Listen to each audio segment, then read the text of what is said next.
أعوذ بالله من الشيطان الرجيم بسم الله الرحمن الرحيم وإن يمسسك الله بضر فلا كاشف له إلا هو وإن يمسسك بخير فهو على كل شيء قدير وهو القاهر فوق عباده وهو الحكيم الخبير قل أي شيء أكبر شهادة قل الله شهيد بيني وبينكم وأوحي إلي هذا القرآن لأنذركم به ومن بلغ أئنكم لتشهدون أن مع الله آلهة أخرى قل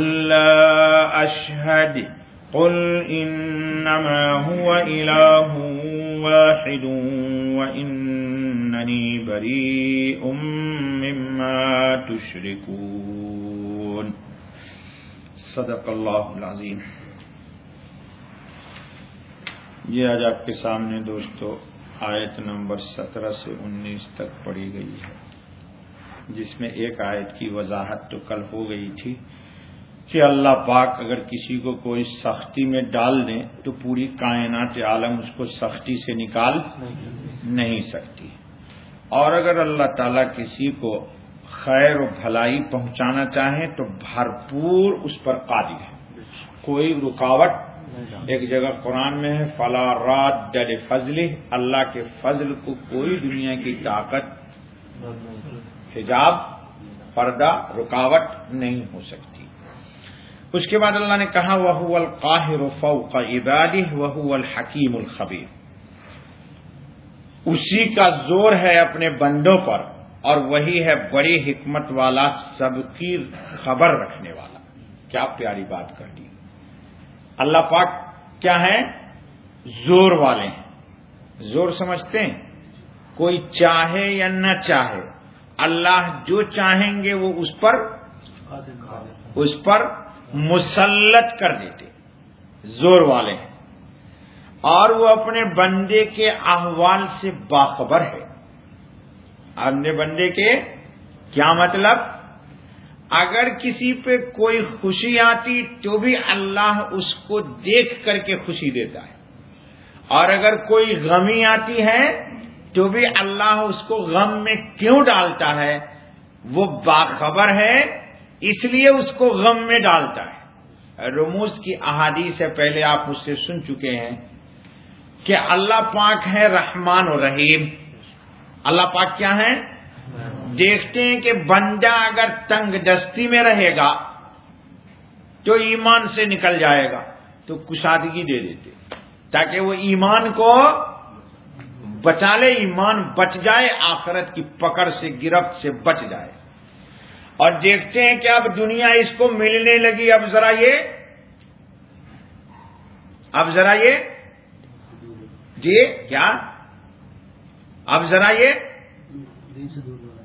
جی سست پڑ رہا ہے، جی اب اس کو ٹائم نہیں مل رہے ہیں عبادت کے لیے، وظیفے کے لیے اب ٹائم صبح سے شام تک فائلوں میں لگا ہوا ہے، صبح سے شام تک آن لائن لگا ہوا ہے، تو اللہ کہتے ہیں میں پھر اس کے اوپر کیا کرتا ہوں؟ احوال کو ڈالتا ہوں۔ پھر کیا کرتا ہے یہ؟ اصل اس کے ایمان کو بچانا ہے۔ حدیث میں ہے کہ اگر دیکھتا ہوں کہ یہ اگر بیمار رہے گا تو بکواس کرے گا، کفریات بکے گا، تو صحت مند رکھتا ہوں تاکہ کفریات نہ بکے، اور دیکھتا ہوں کہ اب اگر اس کو صحت دوں گا تو پھر یہ رات کی تاریکیوں میں کچھ اور بھی کیا کرے گا، تو لو مائنس میں ڈال دیتا ہوں۔ تو میری نگاہ میں اس شخص سے پیار اور رحم و کرم یہ ہے کہ اس کی آخرت بچ جائے، اس کا ایمان بچ جائے۔ ایمان کو بچانے کے لیے میں کبھی دنیا دے دیتا ہوں، ایمان کو بچانے کے لیے میں کبھی تنگی کرتا ہوں، ایمان کو بچانے کے لیے کبھی صحت دیتا ہوں، ایمان کو بچانے کے لیے میں کبھی بیماری دے دیتا ہوں۔ جی، تو یہ میری حکمت ہوتی ہے، کیونکہ میں ہوں باخبر اور یہ ہے بے خبر، اس کو اپنی بھی خبر نہیں ہے۔ اللہ فرماتے ہیں لیکن اس کو نافذ کرنے کے لیے کیا کہا؟ قاہر، میں زور والا ہوں، یہ بلے نہ چاہے احوال لیکن میں لے آتا ہوں۔ جی، یہ بلے نہ چاہے بیماری لیکن میں بیماری لے آتا ہوں۔ لاتے ہی نہیں لاتے اللہ پاک، یا دنیا میں مشورہ کرتے کسی سے؟ جی، دنیا یا آخرت میں جو تکلیف یا راحت اللہ کسی کو پہنچاتا ہے، نہ کوئی مقابلہ کر کے روک سکتا ہے اور نہ اس کے غلبہ اور اقتدار کے نیچے سے نکل کر بھاگ سکتا ہے۔ اس کے اقتدار سے نکل کر بھاگ بھی نہیں سکتا، بھاگ بھی نہیں سکتا۔ کل میں نے حدیث سنا دیا تھا عبداللہ ابن عباس رضی اللہ تعالیٰ عنہ کی، کہ حضور نے فرمایا اللہ پاک غالب ہے، اللہ پاک غالب ہے۔ آگے چلیے، ہائے ہائے ہائے ہائے، اب اللہ پاک نبی اکرم صلی اللہ علیہ وسلم اور قرآن کا دفاع کر رہے۔ اگلی آیت میں مشرکین آئے نبی پاک صلی اللہ علیہ وسلم کے پاس، مکے کا ایک وفد آیا اور کہنے لگا کہ اے محمد صلی اللہ علیہ وسلم، آپ جو رسول اللہ ہونے کا دعویٰ کرتے ہیں کہ میں اللہ کا رسول ہوں، اس پر آپ کا گواہ کون ہے؟ کیا آپ اللہ کے رسول ہیں؟ اور یہ قرآن کے لیے آپ کہتے ہیں کہ یہ اللہ کی کتاب ہے، تو آپ کی اس بات پر شاہد کون ہے، گواہ کون ہے؟ ظاہر سی بات ہے کہ اہل کتاب گواہ ہوتے، یہود اور نصارہ، لیکن انہوں نے تو نبی پاک سے حسد کر لیا، انہوں نے نبی پاک صلی اللہ علیہ وسلم سے بغض کر لیا، تو وہ تو شہادت دینے والے نہیں ہیں، تو آپ کا گواہ کون ہے؟ سبحان اللہ و بحمدہ سبحان اللہ العظیم۔ اللہ پاک فرماتے ہیں کہ آپ کو پوچھتے ہیں کہ گواہ کون ہیں؟ اللہ پاک فرماتے ہیں کہ رسول اللہ کی رسالت پر شہادت رب ذوالجلال کی ہے۔ اللہ، دنیا میں اس سے بڑا کوئی ہوگا شاہد، اور اس سے بڑا کوئی ہوگا مشہود ہے؟ والسماء ذات والیوم وشاہد، اللہ پاک شاہد ہیں کہ رسول اللہ جی، اب مشہود کون ہوا؟ محمد صلی اللہ علیہ وسلم۔ تو اللہ پاک فرماتے ہیں کہ اللہ سے بڑی شہادت کسی کی، اللہ پاک سے زیادہ بڑی شہادت کسی کی نہیں ہو سکتی۔ جی، اب اللہ پاک جب خود گواہ ہے اس بات کے کہ اللہ کا کوئی شریک، خود اللہ شاہد، شہد اللہ انہ لا الہ الا ہو، یہ تو قرآن ہے بھائی، نہیں سمجھ میں آیا۔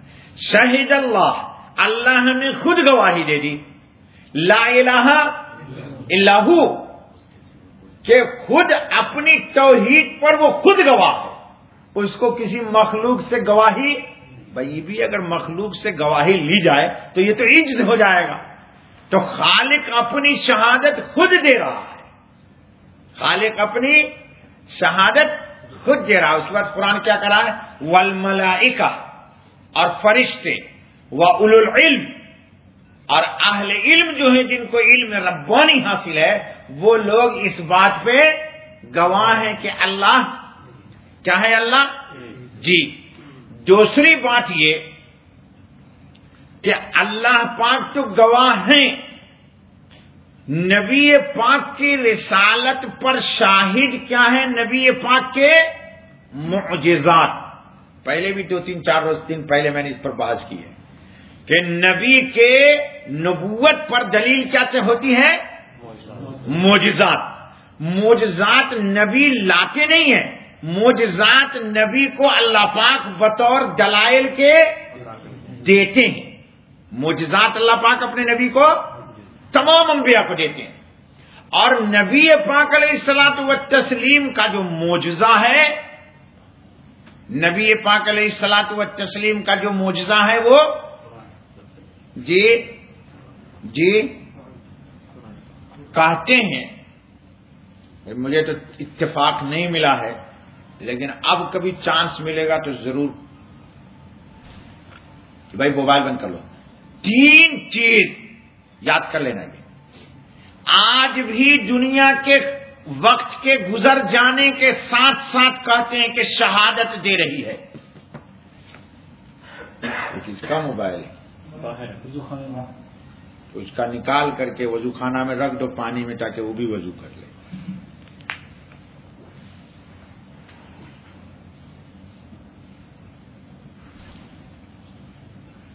صالح علیہ السلام کو اللہ نے بطور معجزے کے کیا دیا تھا؟ گڈ، جزاک اللہ خیر، آپ یاد رکھتے ہیں، لگتا ہے کچھ بادام کھا رہے ہیں. اونٹنی کو جس وقت اونٹنی کی کوچ کاٹی تھی کیدار نام کے منحوس نے، تو اونٹنی نے شور مچایا. کہتے ہیں کہ وہ آواز قیامت تک کائنات میں باقی رہے گی. جس وقت اونٹنی کو کاٹا گیا تھا اس کے کوچ کو کوچ بولتے، پچھلی ٹانگ کو جی، اور اگلے پاؤں کو کیا بولتے جی؟ اگلا جو ہاتھ ہوتا ہے اس کو کیا بولتے؟ پہنچا. اردو نہیں نہ آتی یار، تم لوگ انگلش میڈیم میں جا کے سب کینسل کراؤ پاسپورٹ. پچھلی ٹانگ کو کوچ بولتے اور انگلی دونوں پاؤں کے ہاتھ کو جانور کے کیا بولتے؟ پہنچا. کراچی نہیں پہنچا، یہ پہنچا ہاتھ. ہاں تم لوگ یار اپنی بولی بھول گئے. چلو، کہتے جس وقت کاٹی گئی تھی کوچ تو اونٹ نے شور مچایا تھا. وہاں چلے جائیے اور وہ وقت جب آئے گا تو آپ کو وہ آواز سنائی دے گی، اور یہ آواز قیامت تک شہادت دے رہی ہے. کہتے ہیں کہ اگر جانور وہاں پہ ہوتا ہے اس وقت تو اونٹ بھاگنے لگتا ہے، کیونکہ اونٹ تھا وہ بھی ایک. اور دوسری، لوط علیہ الصلوۃ والتسلیم کی بستی پر جب اللہ تعالیٰ نے آسمان سے پتھر کی بارش کی تھی تو ایک آواز ہوئی تھی. کہتے ہیں وہ وقت جب آتا ہے صبح کا اور کوئی بحر میت کے پاس موجود ہو تو اس آواز کو آج بھی سنتا ہے. بھاگتے ہیں لوگ بے تحاشا. اور دیکھو بدعت مت کرنا، یہ تم انڈین پاکستانی کی خمیر میں بدعت بہت ہے. بدر میں نبی پاک علیہ الصلوۃ والتسلیم کے صحابہ نے اعدائے اسلام سے جنگ لڑی تھی اور تلوار گھنگھنانی تھی. کہتے ہیں بدر کے ایک ایک پتھر سے یہ آواز قیامت تک آئے گی. آپ بدر میں جائیے، چومنا اومنا نہیں، تم لوگوں چما چاٹی والے ٹھیٹ اردو ہیں. چومنا صرف حجر اسود کو ہے. اور حضرت عثمان غنی قرآن کریم کی تلاوت کرتے تھے تو قرآن کو بوسا دیتے تھے اور آنکھ سے بھی لگا لیتے تھے. بقیہ کسی کو نہیں چومنا. کہتے ہیں پتھر اٹھا کر کے آج بھی کان کے قریب کرو تو تلوار کی گھنگھناہٹ کی بدر کے ایک ایک پتھر سے آواز آتی ہے اور قیامت تک آئے گی. 3 بات میں نے بتا دیا ہے. میں نے بھی نہیں دیکھا، میں تو پڑھا ہوں، سن رہا ہوں، پڑھ کے آپ کو سناتا ہوں. تو نبی اکرم صلی اللہ علیہ وسلم کا سب سے بڑا معجزہ کیا ہے؟ قرآن کریم. سب سے بڑا معجزہ کیا ہے؟ تو گویا کہ اللہ پاک نے نبی پاک کے رسالت پر زندہ جاوید قیامت تک کے لیے معجزہ دیا. وہ کیا ہے؟ قرآن کریم. اوہو کیا پیاری بات کہی. اسی لیے نبی اکرم صلی اللہ علیہ وسلم نے فرمایا کہ میرا کام کیا ہے کہ قرآن کریم کو ہر شخص کے پاس قرآن کے پیغام کو پہنچا دوں. الحمدللہ ثم الحمدللہ. جی اور قرآن میں کیا ہے؟ مبدا ہے. مبدا مطلب آپ کی پیدائش کی ابتدا کیا ہوئی، آپ کا معاد ہے، آپ کس طرف رواں دواں ہیں، آپ کی آخرت ہے، آپ کی جنت کی بشارت ہے، آپ کے جہنم کی مجرمین کے لیے انذار ہے، خوف ہے، تخویف ہے، ڈرایا گیا ہے کہ اس سے اپنے آپ کو کیا کرو دوستو؟ بچاؤ. اور پھر نبی اکرم صلی اللہ علیہ وسلم نے جب پیغام پہنچا دیا تو اب دنیا کا کام ہے مانے یا نہ مانے، لیکن نبی نے تو پہنچا دیا اور نبی نے قرآن پہنچا دیا اور اللہ نے شہادت دے دی. اسی لیے حضرت نبی اکرم صلی اللہ علیہ وسلم نے فرمایا کہ جس تک میرا قرآن پہنچا گویا میں نے خود اسے تبلیغ کر دی. کہو الحمدللہ. گویا کہ ہم میں سے ہر شخص کے پاس قرآن لے کے رسول اکرم آ گئے. کتنی بڑی فضیلت ہے یار. نبی اکرم صلی اللہ علیہ وسلم نے فرمایا کہ اللہ تعالیٰ کی آیتیں دوسروں تک پہنچاؤ. کیا فرمایا؟ اللہ کی آیتیں دوسروں تک. جس کو کتاب اللہ کی کوئی آیت پہنچ گئی تو اللہ کا اس کو حکم پہنچ گیا، اس کو اللہ کا حکم. الحمدللہ. حضرت انس نے کہا کہ رسول کی اتباع کرنے والے پر لازم ہے کہ اسی طرح اسلام کی دعوت دے جس طرح حضرت صلی اللہ علیہ وسلم دیتے تھے، اور اسی طرح ڈرائے جیسے حضرت محمد صلی اللہ علیہ وسلم.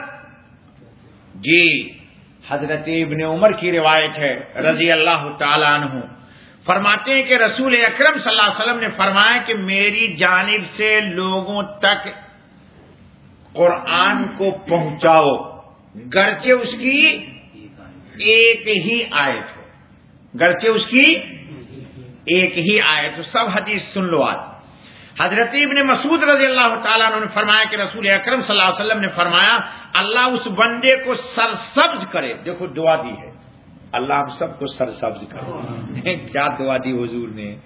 اللہ تعالیٰ اس بندے کو سرسبز کرے جو میری بات سن کر یاد رکھے اور سمجھے اور پھر دوسروں تک پہنچا دے. حضور نے کیا فرمایا؟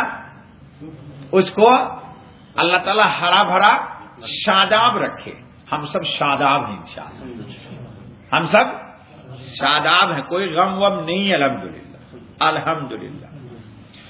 کیونکہ بہت سے لوگ ایسے ہیں جو کسی سمجھ کی بات ایسے لوگوں تک پہنچا دیتے ہیں جو پہنچانے والے سے زیادہ سمجھدار ہوتے ہیں. ایک بات میں نے سنی، میں نے تو صرف اتنی ہی سنی، لیکن وہی بات دوسرے کو پہنچا دی تو وہ آدمی ہم سے زیادہ سمجھدار ہے، تو اس سے پتہ نہیں کتنی باتیں وہ دین کی سمجھ جائے گا.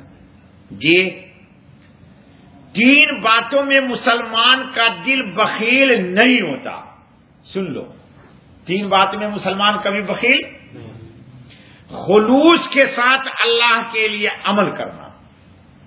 ہر انسان کوشش کرتا ہے کہ جتنا زیادہ سے زیادہ ہو میں اخلاص کے ساتھ اللہ کو، جتنا زیادہ سے زیادہ ہو اللہ کی عبادت کروں. مسلمانوں کی خیر خواہی کرنا. جی اور اہل اسلام کی جماعت کے ساتھ وابستہ رہنا. کس کے ساتھ وابستہ رہنا؟ ہمیشہ مسلمانوں کے ساتھ. جی مسلمان اس میں کبھی تین چیزوں میں، اب یہ کون کون تین چیز ہو گئی؟ اخلاص کے ساتھ اور مسلمانوں کے ساتھ خیر خواہی کرنا اور مسلمانوں کی جماعت کے ساتھ اپنے کو کا، اس میں کوئی مسلمان بخل نہیں کرے گا. سنیے بہت پیاری حدیث، محمد بن کعب قرظی کا قول ہے، جس کو قرآن پہنچ گیا اس نے گویا رسول اللہ صلی اللہ علیہ وسلم کی زیارت کر لی. الحمدللہ، جس تک قرآن پہنچ گیا اس نے گویا کہ رسول اللہ کی زیارت کر لی اور آپ صلی اللہ علیہ وسلم سے قرآن سن لیا. گویا کہ رسول اللہ سے اس نے قرآن. معارف القرآن مفتی اعظم پاکستان، جو کتنی پیاری بات کہی، جس نے قرآن جس تک قرآن پہنچ گیا اس نے گویا کہ رسول اللہ کی، اور خود حضور سے قرآن اس نے. اللہ اکبر. تو اللہ پاک کہہ رہے ہیں کہ شہادت کی جہاں تک کی بات ہے، اللہ سے بڑی کسی کی شہادت ہو ہی نہیں سکتی. جب اللہ خود شہادت دے رہا ہے کہ یہ میرا قرآن ہے اور یہ میرا رسول ہے، اب اگر پھر بھی کوئی نہیں مانتا تو پیغام تو پہنچ گیا، شہادت تو دے دی گئی. اب ترجمہ دیکھ لیجئے، کل ترجمہ نہیں کیا تھا اس کا بھی دیکھ لیجئے. وَإِن يَمْسَسْكَ اللَّهُ بِضُرٍّ، اور اگر پہنچا دے تجھ کو اللہ کچھ سختی، فَلَا كَاشِفَ لَهُ، تو کوئی اس کو دور کرنے والا نہیں، إِلَّا هُ، سوائے اس کے. وَإِن يَمْسَسْكَ بِخَيْرٍ، اور اگر تجھ کو پہنچا دے بھلائی تو وہ ہر چیز پر قادر ہے. وَهُوَ الْقَاهِرُ فَوْقَ عِبَادِهِ، اور اسی کا زور ہے اپنے بندوں پر. اور وَهُوَ الْحَكِيمُ الْخَبِيرُ، وہی ہے بڑے حکمت والا، سب کی خبر رکھنے والا. کس کو کیا دیا کس کو نہیں دیا، یہ وہ اپنی تدبیر اور اپنے علم اور حکمت و خبر کی بنیاد پر دیتا ہے. قل، تو پوچھ، ایو شیء اکبر و شہادہ، سب سے بڑا گواہ کون ہے؟ قل اللہ، کہہ دے کہ اللہ گواہ ہے. یعنی پوچھتے ہیں آپ سے کہ قرآن پر سب سے بڑا گواہ کون ہے؟ تو اللہ کرے سب سے بڑا گواہ کون ہے؟ اللہ. شہید بینی و بینکم، میرے اور تمہارے درمیان وہ گواہ ہے. کتنی پیاری بات کہی. رسول اللہ کی گواہی کون دیں گے؟ دیکھ لو تو، ہائے میرا رسول صلی اللہ علیہ وسلم، بڑا اونچا مقام ہے. وَأُوحِيَ إِلَيَّ هَذَا الْقُرْآنُ، اور اترا ہے مجھ پر یہ قرآن تاکہ تم کو اس سے خبردار کروں. لِأُنذِرَكُمْ بِهِ وَمَنْ بَلَغَ، اور جس کو یہ پہنچے. اِنَّكُمْ لَتَشْهَدُونَ أَنَّ مَعَ اللَّهِ آلِهَةً أُخْرَى، کیا تم گواہی دیتے ہو کہ اللہ کے ساتھ معبود اور بھی ہیں؟ لا الہ الا اللہ. قل لا اشہد، آپ کہہ دیں کہ میں تو گواہی نہ دوں گا، کہ اللہ کے ساتھ کوئی ہے ہی نہیں تو گواہی کیا دوں گا. قل انما هو الہ واحد، اور کیا کہہ دیجئے کہ وہی ہے معبود ایک. اور وَإِنَّنِي بَرِيءٌ مِّمَّا تُشْرِكُونَ، اور میں بیزار ہوں تمہارے شرک سے. رسول اللہ کہتے ہیں تمہارے شرک سے، ہم بھی بیزار ہیں شرک سے. تو بیزار ہونا بھی چاہیے. بیزار کیوں بیزار ہونا چاہیے؟ دیکھ لے ابھی کوئی جواب نہیں دے رہا ہے. جی ہاں، بیزار اس لیے ہونا چاہیے کہ جس کے ناک کو میں بناؤں گا وہ میرا کان کدھر کاٹ لے گا. ٹھیک بات بولو نا بھائی. جس کے آنکھ کان ناک کو تم بناؤ گے وہ میرے آنکھ میں اس کے آنکھ میں روشنی نہیں، وہ ہم کو روشنی کہاں سے دے دے گا؟ اس کو اٹھا کے پھینک دو بلدیا کے ڈرام میں، سر نیچے ٹانگ اوپر ہے کہ وہ ہم کو سیدھا کیسے کر سکے گا؟ تو اس لیے بیزاری صحیح ہے.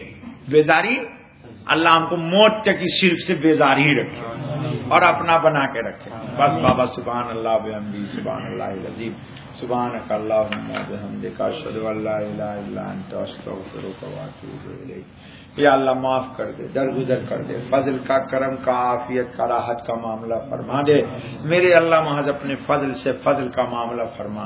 اے اللہ توحید پر ہماری استقامت عطا فرما دے، شرک سے ہم کو بری کر دے، نجات دے دے۔ ہم بیزار ہیں پروردگار عالم، میرا رسول بھی بیزار تھا، اے اللہ شرک سے آپ بھی بیزار ہیں۔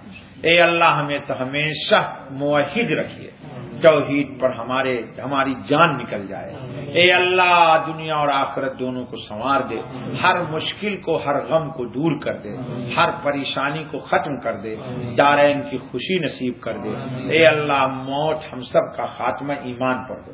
وہ خلیل بھائی جو گئے ابھی ان کے پاس فون آیا، ان کا ایک ہی شاید سالہ تھا یا کیا تھا، بیچارہ روٹی لینے گیا کراچی میں، ابھی 6 بجے شام کو ہارٹ اٹیک ہوا، چلا گیا، 40 سال عمر تو گئے نے بابا بھی، اس لیے ان کے لیے دعا کر دیجئے، اللہ اس کی مغفرت کرے، اللہ ہم سب کی مغفرت کرے۔ اے اللہ خلیل بھائی کے سالہ جو انتقال کر گئے، عباس غالباً نام بتایا انہوں نے، اے اللہ ان کی مغفرت کر دے۔ ان کے 2 چھوٹے چھوٹے بچے ہیں، کہتے ہیں ایک 2 سال کی بچی ہے، ایک 3 سال کا لڑکا ہے۔ اے اللہ اس یتیم بچے کی غیب سے نیک کفالت کا انتظام کر، یا اللہ ہماری دعا کو قبول فرما۔ سبحان ربک رب العزت عما یصفون وسلام علی المرسلین والحمد للہ رب العالمین۔ سامان 100 برس کا ہے، پل کی خبر۔